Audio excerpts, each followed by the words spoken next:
Morning, Luttrell.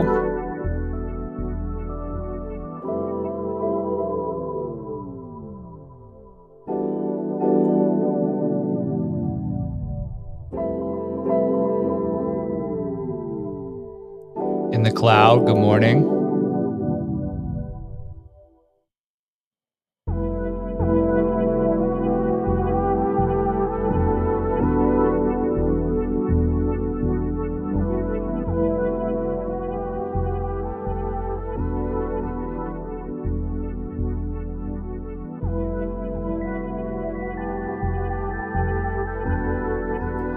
Freedom Lover, what's up? Good morning.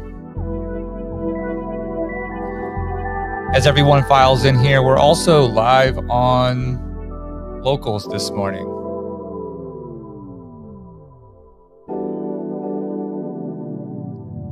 RD. High Society, what are you talking about?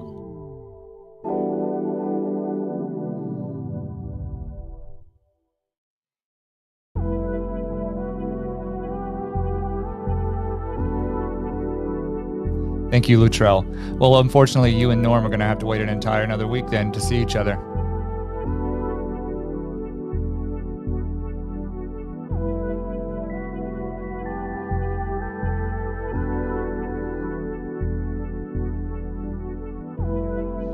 How is everyone this morning? Angry Dog, hello.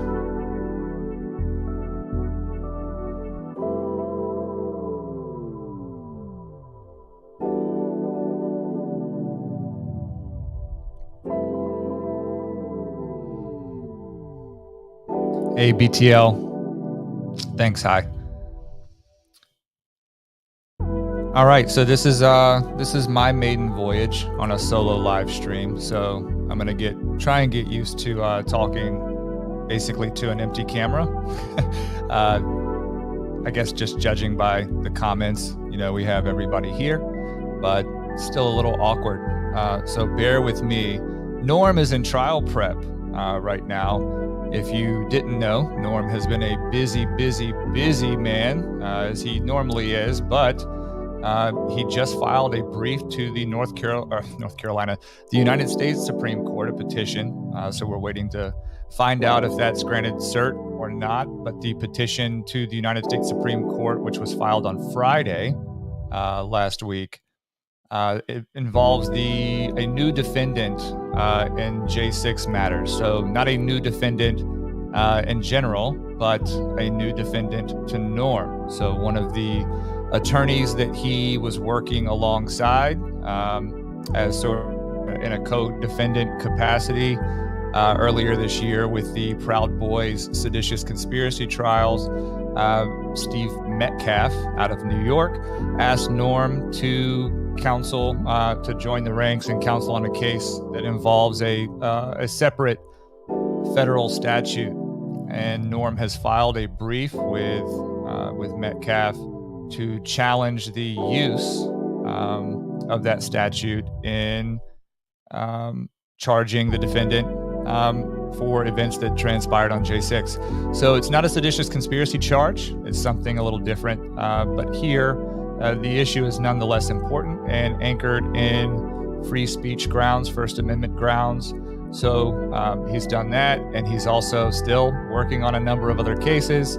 I think he's got another couple of briefs to go. And of course, like I said, he's in trial prep this morning. So thank you all for hanging in with me.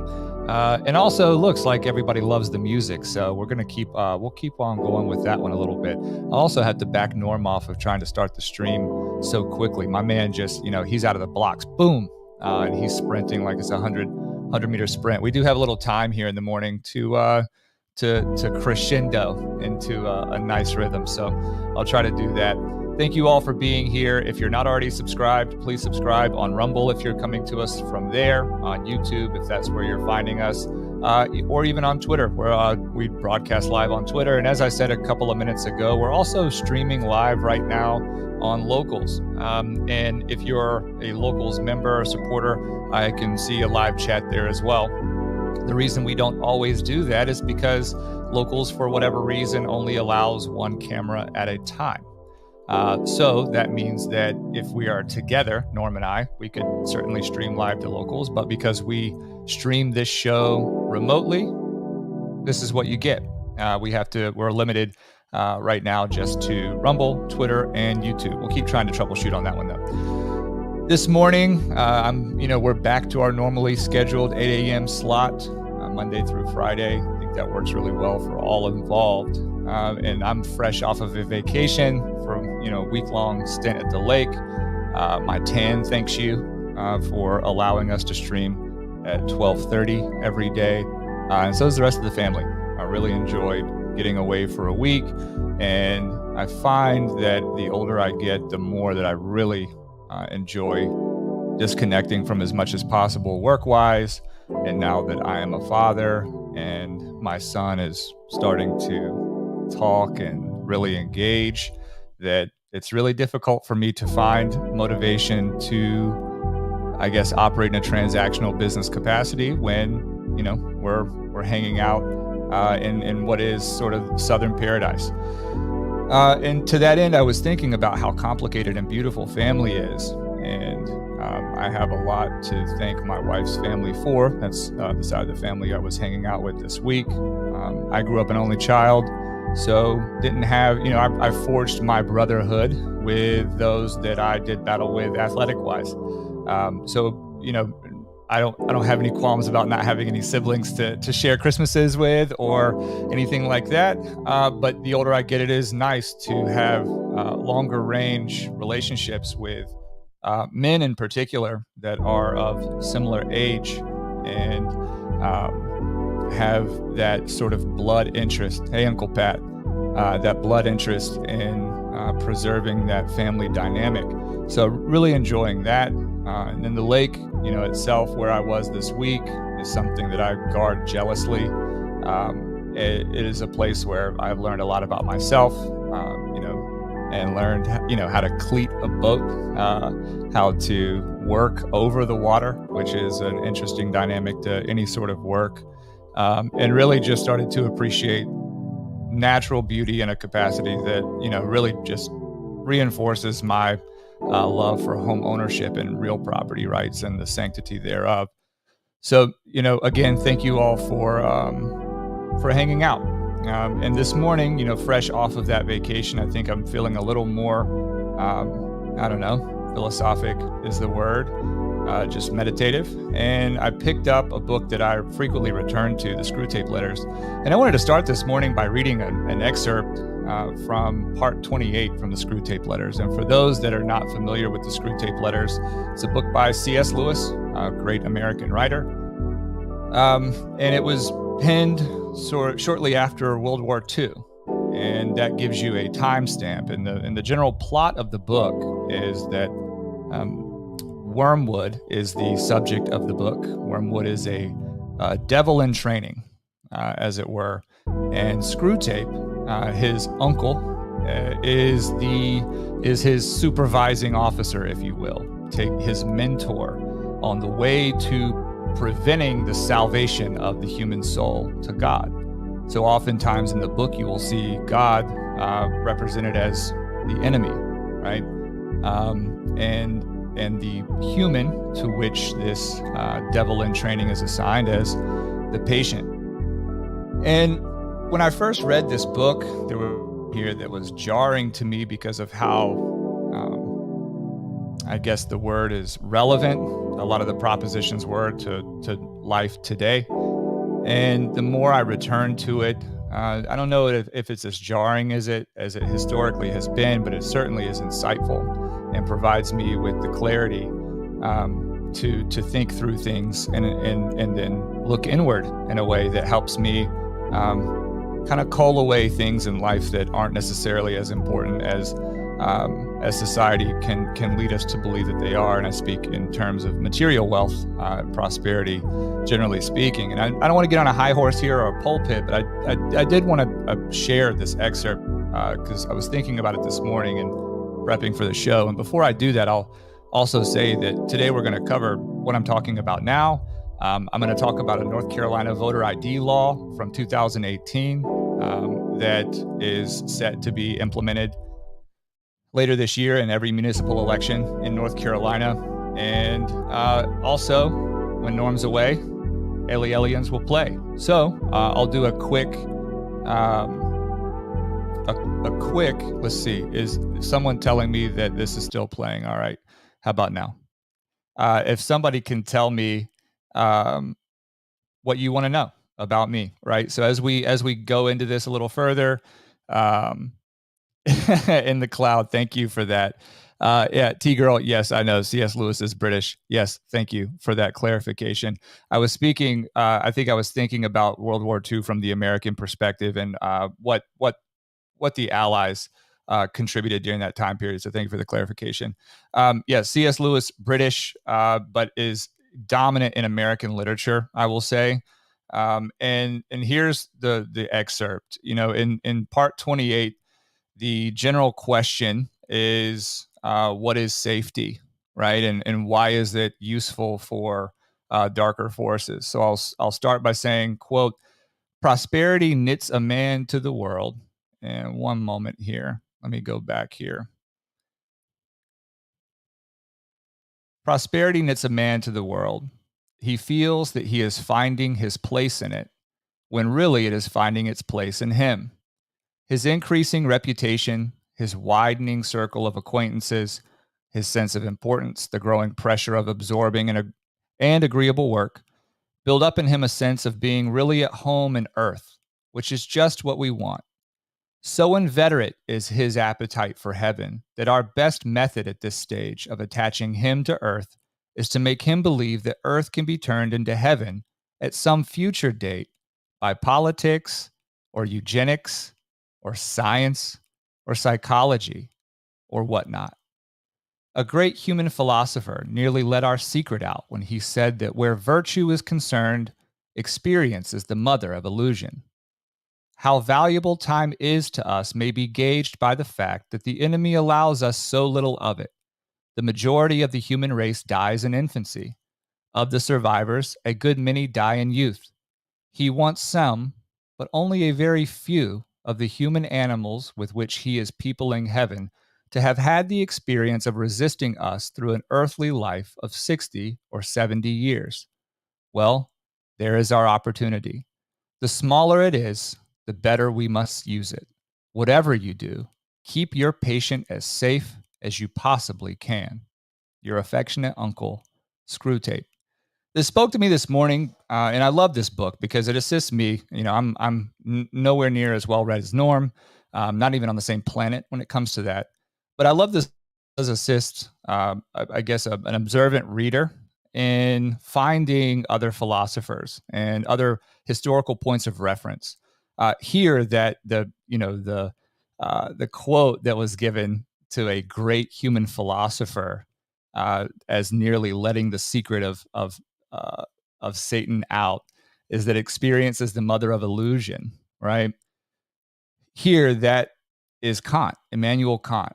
And I love the subtlety of the reference because it actually makes that more powerful. And for those of you that care, the full quote goes something like, for whereas, so far as nature is concerned, experience supplies the rules and is the source of truth. In respect of moral laws, it is, alas, the mother of illusion. And I guess the way that my monkey brain thinks of that is that reason, rational reason, deserves some sort of mutual consistency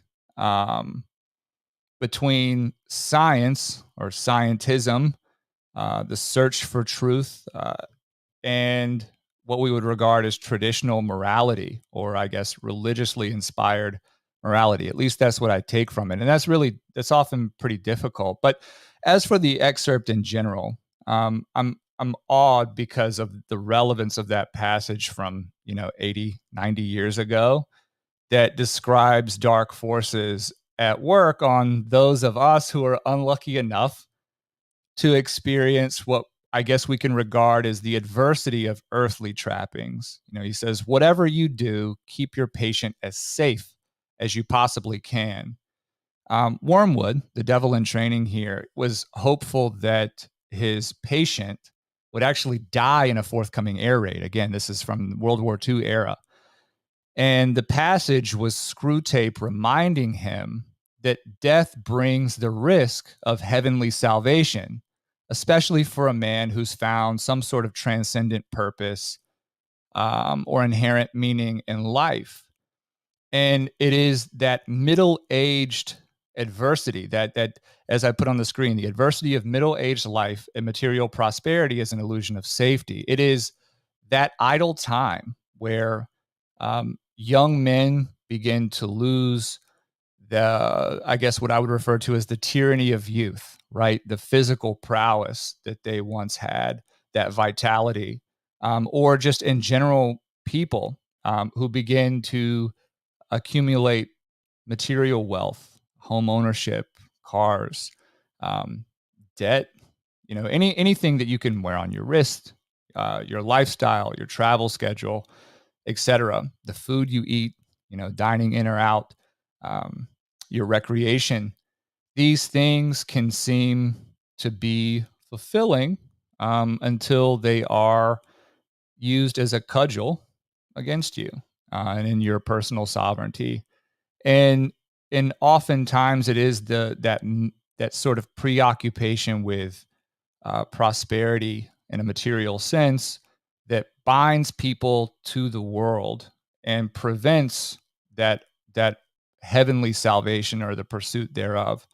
And I thought about this in relationship to what we all experienced through the last several years when it comes to um, the pandemic and government closures of schools and the way the medical system reformed itself and began a very top-down coercive campaign around pharmaceuticals, et cetera, all in the name of safety and preserving democracy. And these words that are very vague in their use and implementation, and how that middle-aged era of one's life, the I guess debt accumulation phase, as one of my friends has called it before, how that can operate as some sort of hedge against personal sovereignty because of how wed one becomes to those material things, to exhibit courage in the face of an unknowable but dominant counterforce um, is a huge risk to that way of life.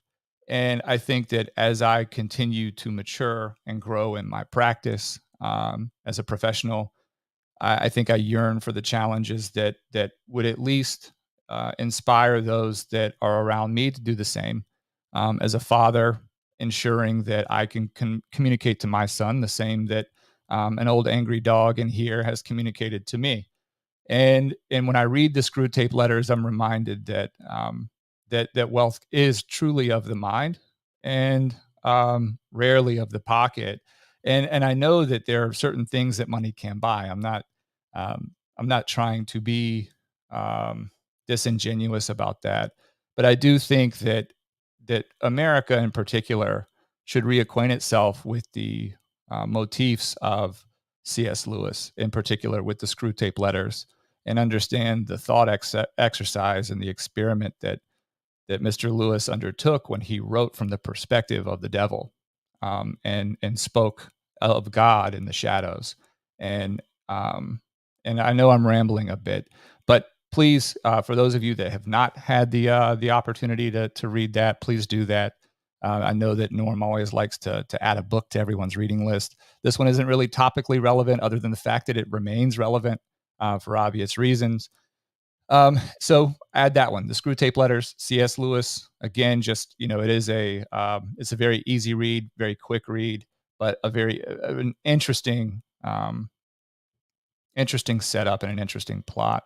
So I want to move a little bit into the promise um, of the 2018 law that was passed in North Carolina for voter ID. And I've got a really interesting way to introduce this, I think. While we were at the lake this weekend, one of our family members um, had their Facebook account hacked.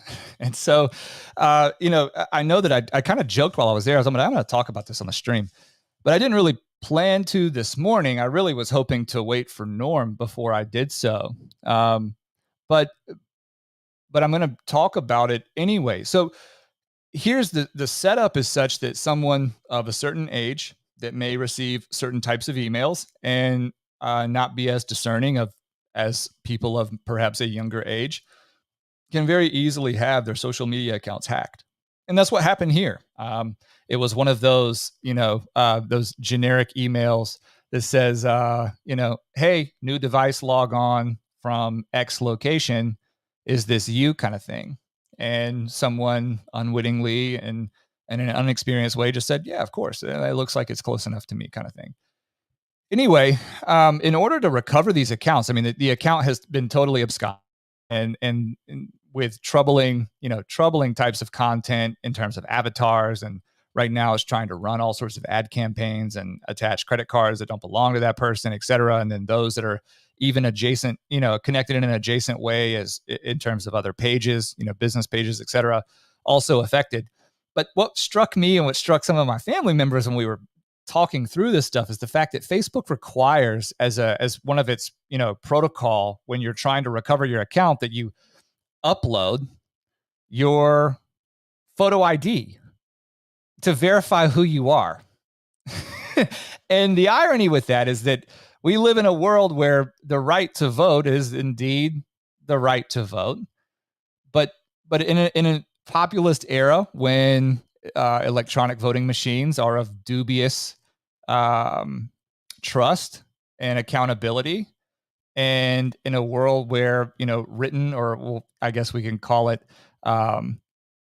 more of an auxiliary kind of or old school way, paper ballots are easier to track and easier to maintain custody.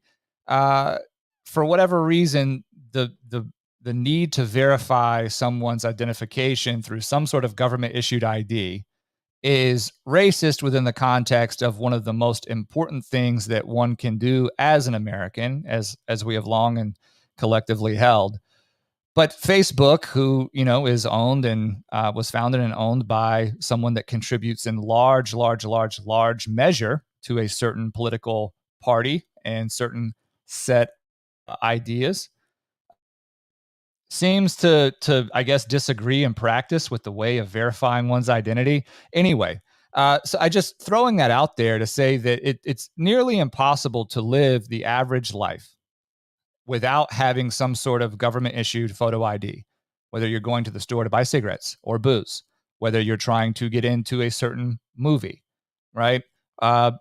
Anything. And I'm sure that many of you could give me examples of where you have to use your ID, right? But North Carolina in 2018 had the urge to pass a series of laws. And in fact, Norm and I talked about this last summer when he was still on, before he had been canceled from Connecticut radio. We talked about this suit in particular, where North Carolina had put on the ballot I think about 7 or 8 different new laws. And one of them was, hey, do you support voter ID? Implementing a pathway where one would have to show a valid government issued ID in order to cast a ballot. And the irony is that it passed with overwhelming support. And it was done without voter ID being implemented. And yet the NAACP took issue with that and one other of the laws that were passed and sought to prevent that from becoming law. And the procedural history with all of this is a lot to map in a 30-minute segment. But I'll leave it by saying that it's 2023. The North Carolina Board of Elections, only after the North Carolina Supreme Court has overturned its own prior ruling, has I love that. My dogs have picture IDs. Many people's do. Yeah, in the cloud says going to the doctor. These are all very, very low level things. Hey, can we verify who you are? Do you have your insurance card? Can I verify your insurance card against your government issued ID? Great. Okay, thank you. Anyway, North Carolina's Supreme Court, this has also gone all the way up to the United States Supreme Court. Like I said, the procedural history is messy and the arc is long. But what we're looking at right now is that North Carolina is set to implement its new voter ID uh, scheme in this fall 2023's municipal elections all over the country. And I think this is an overwhelmingly good thing. I think my personal opinion on this is that this is a no-brainer. In an era where Norm and I split on what to call this, he says, election denialism. I call it election rejectionism. Whatever that sensibility is, it doesn't take a genius to recognize that anytime one has some sort of electronic ballot or electronic vote machines, that anything electronic is subject to corruption. And I don't mean corruption in terms of people making decisions. I'm talking about being corrupted, being co-opted, or otherwise taken over in more of a pirate capacity and manipulated. We know this well, and we've seen all sorts of examples of this type of stuff, massive data leaks from some of the largest companies in America over the last several years. And for whatever reason, the one thing that we're supposed to agree on is that the security and integrity of our elections are somehow unaffected, right? While we're watching all sorts of data brownouts, data breaches from Target to credit reporting agencies, et cetera, being hacked. Somehow we're supposed to believe. And then the one menial thing that we can do in terms of voter identification is to require someone going to cast a ballot to prove that they are who they say they are, that they are of suitable age, and that they are lawfully allowed to vote in the jurisdiction from which they're casting their ballot. I think that any of the criticisms related to race are bigoted in and of themselves, and that's not a stretch to say. Calling in this day and age, right, in the year of our Lord 2023, to say that someone's skin color somehow precludes them from getting an ID, any form of government issued ID, is the most bigoted thing I have ever heard. It just doesn't make any sense. Anyway, we can move on from this, but this is something I think this will come to the federal courthouse here in Greensboro on July 26th. And this lawsuit will continue apace. It's like I said, it's been on hold for a little while. Even despite the lawsuit going on, North Carolina's Board of Elections has already begun preparing as though it is going to implement its voter ID law. So I think this is a huge sign, a positive sign. North Carolina continues to be the center of the known universe, as I've said, and will continue to say. And I think that this is something to look forward to. And tomorrow we will talk more about how North Carolina is primed for scrutiny heading into the 2024 federal elections, and how that relates to current Lieutenant Governor Mark Robinson, currently running for governor against Attorney General in North Carolina, Josh Stein.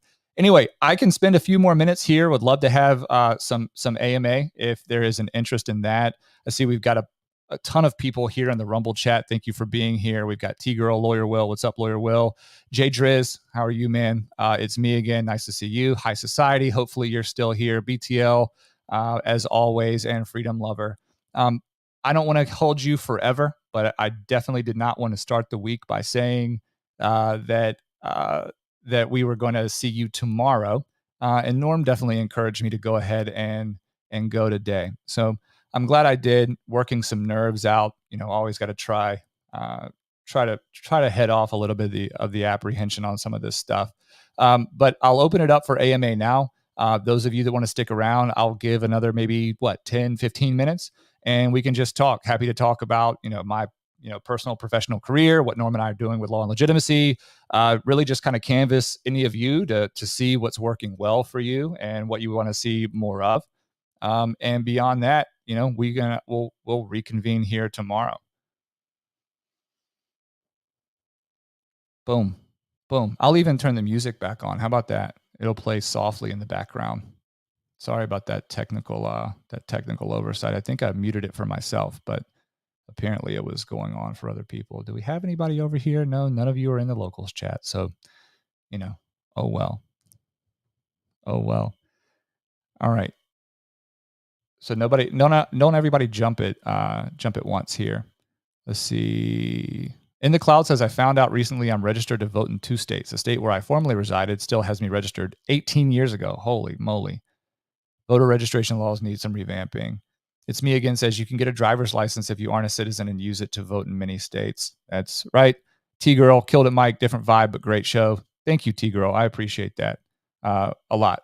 It's me again. Good show, Mike. BTL, good growth opportunity. Thank you. You all are making me feel a little more confident about being able to do this in the future. And that is one thing that we want to make sure we can do is, and I need to get Norm this type of confidence as well, but I think it's more of an issue of technical know-how with the streaming stuff than anything else. But anyway, keep them coming. Let's see. Where in the USA can someone walk in and vote without ID? I think I did it here in North Carolina. That just in the 2020 election. And someone I'm close to tried to show his ID and they wouldn't take it. So it's just a...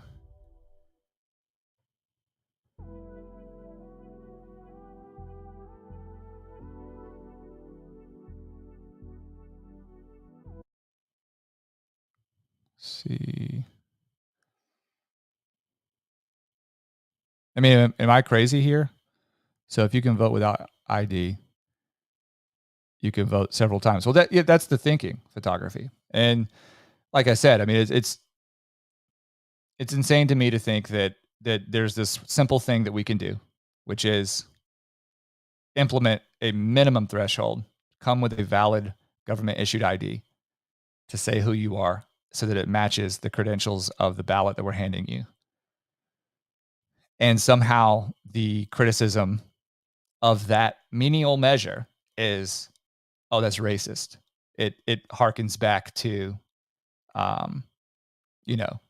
a spectacle of a racist past in whatever jurisdiction. But yeah, here in North Carolina, in the 2020 election, I didn't need my ID to vote in the federal election. And this is, again, you're not only voting for president in this stuff. I mean, at the same time, there were state level positions coming open, in particular, voting for judges, district court judges. So that's another huge issue, right? We're talking about law and legitimacy here. In North Carolina, they added a new district in 2020. And there was one judge on there running unopposed. Had no idea that this had happened. I was ignorant in that respect, and I just did not vote for that one person who somehow, was going to get elected into that position anyway. But again, the problem is, maybe that's not apples to apples in terms of what we're trying to prevent, but it's issues like that where there are no prohibitions against double dipping. There is just this blind trust that the system will filter out redundancies or opportunistic voting strategies like that. And for someone like in the cloud who said that she was still registered in another jurisdiction, that means that technically she could travel to that other jurisdiction, cast a ballot, right? Technically speaking, even if they did require ID, but that's not, we're not talking about that. Anyway. Okay. I don't think many people were prepared to come with questions.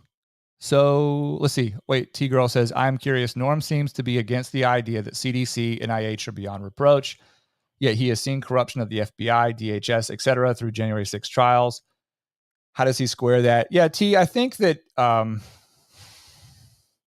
it's a difficult question to answer because I think that Norm takes a ton of flack for appearing, as you say here, appearing to place his faith and trust in the institutions. I mean, he said over and over that on, January 6, 2012, that the institutions held and that the transfer of power occurred, et cetera. And he's not wrong about that. I sometimes have difficulty understanding whether he's taking a more aspirational view of our institutions or whether his experience and his, given his age, given his path to where he is now, understanding whether he truly has a grasp on the conversation that has been percolating for the last 5 to 6 years. Recall that Norm really wasn't on Twitter like that and really privy to these types of conversations until really last year. I mean, he was on Twitter technically, but I mean, I share text messages with him, and so I become sort of his de facto, you know, uh, Gen Z wannabe. Like, hey, what do I do to do this? What does this mean? Blah blah blah.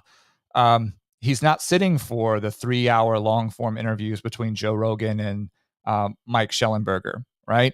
He's a busy man, right? He's busy in the practice, and there's something that I've taken from clients along the way as I've gone in my practice, which is, there is working in the business, and then there's working on the business, and it requires two sets of stimuli to properly appraise. I do think that in and among working on behalf of Alex Jones, right? In and among working on behalf of Joseph Biggs, sure, he has been radicalized in certain respects, but I think that as a 67-year-old man who has spanned the gamut in terms of his client base as the Overton window has shifted um, on uh, on who needs the help of a civil rights and criminal defense attorney, I think that perhaps there is a more nuanced perspective on power that Norm has, and or it could be a combination of multiple things. It could be that he has been somewhat radicalized by the January 6th prosecutions and the use of a seditious conspiracy charge in the manner that it's been used, and so perhaps he's sort of slowly simmering to where many of you currently are. It may also be that historically he has seen in a way that I haven't, right? He has seen the tide come and go on these sorts of uniquely American issues, right? I was listening to the Martyr Made podcast with Daryl Cooper, super long podcast about the history of uh, Black Americans and Jewish Americans, right? Tracing it back basically through the Industrial Revolution, early immigration to now. And only then did I realize how hostile American cities had become in the early 70s, right on the back of the civil rights movement, right on the back of giving his famous speech. I think that for a long time, Norm has had sort of this perspective that he's not sort of he doesn't have that disposition to be a conspiracy theorist, right? And I don't want to use that as a pejorative, but I think he naturally ascribes legitimacy to our institutions because that's what his position as an advocate requires. And it doesn't really pay dividends as a counselor of the court, right? And to one's client to indulge those thoughts too much, even internally. I think I'm speaking from my own experience. One must necessarily give legitimacy to the institutions that one must use in order to do the job. And I'm not saying that I'm not making that a good or a bad um, statement. I just think that it's a difficult question to answer, T, but a good one, and I think one that I'd like to hear him talk a little more about. It's me again says, yeah, Norm is a bit trusting. Yeah, I look, I get that, and I think I like that about him. There is a certain naivety, I think, that it begs those of us who are equally assured in the opposite direction. Just a higher burden of proof, I think, and I value that a lot. I think we all should. Let's see, in the cloud, working on the business and working in the business. I like that. That applies to any industry craft, really facilitates growth and development. Yeah, I could say a lot about that, but this isn't necessarily that show. Let's see, photography. Is there any merit to the argument? Taxes. Let's see, this is not showing up for some reason. There we go. Is there any merit to the argument that if you pay no federal taxes, you cannot vote in a presidential election? No skin in the game, no voice. I think I understand the premise of the question. And I'm not here to take a public position on whether tax is anything other than what it should be. However, I can also acknowledge that taxes now are not what are actually probably positionally opposite to the founding principles of this country. In particular, obviously, the taxation being connected to representation before the body politic. So is there any merit to the argument? If you pay no federal taxes, you cannot vote. I think that any rational person could say, sure, there's merit to that argument, but is it an argument worth making? I don't know. I think it's easy to have the perspective against taxation until one needs to use public infrastructure. And, not for nothing, Pete Buttigieg has shown that the importance of that office um, is not being given its due scrutiny, right? So I think that what needs to happen is if federal is going to continue to be what they are, and the IRS is going to continue with its overtures of cracking down on smaller smaller actors through Venmo and certain other things. I certainly think there needs to be a reformation from a federal taxation perspective to bring in line where the tax money is going to promote the general welfare, right? Other than that, I don't know that I have a huge opinion on whether one should be able to vote if they don't pay their taxes. I think if you're a felon, you're a felon, right? And so if you knowingly walk into that trap, if you want to make case law, if you want to set precedent, or you just have some sort of sincerely held belief that tax is theft or taxation is theft, you're doing so knowing that you're going to necessarily compromise your ability to vote if you are a convicted felon, right? In some circumstances. So I don't know if that helps. Photography says almost half the country pays no federal tax. Isn't voting itself a voice to how money is spent? Look, I agree. And this is where I think Vivek Ramaswamy has been a leader in communicating that voting should be held to a higher standard than it has become over the last 30, 40 years. I certainly think that service as a pathway to citizenship is an idea that I'm willing to hear more about, especially considering every male of a certain age is required to sign up for the draft. Right? If it's ever re-implemented, it's actually a crime not to be signed up for select service. So I agree. I think that there's sort of photography. If I understand you the way that I think I do, it's if you are overly reliant on government programs or you are on the public dime, as it were, that perhaps you should get off of that before you redeem your right to vote. I think that that's a very strong position, right? Is it practical right now? Probably not. Should we be carving a path to that? I think so. Let's see.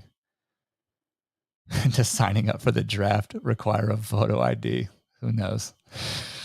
It was so, what was it, like 15 years ago for me. I think you should provide your social security card to be able to cast a vote. Again, any valid government issued ID, right? We're not talking about just your driver's license. It's me again says, no, birth certificate. So, okay, there we got some clarity on what the requirement is.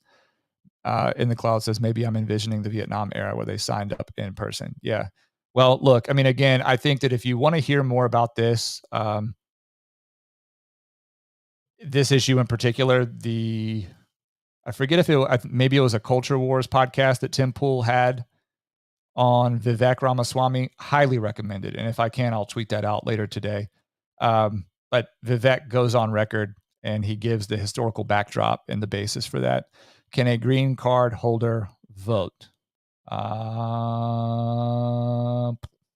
me. Not sure. I am not a green card holder.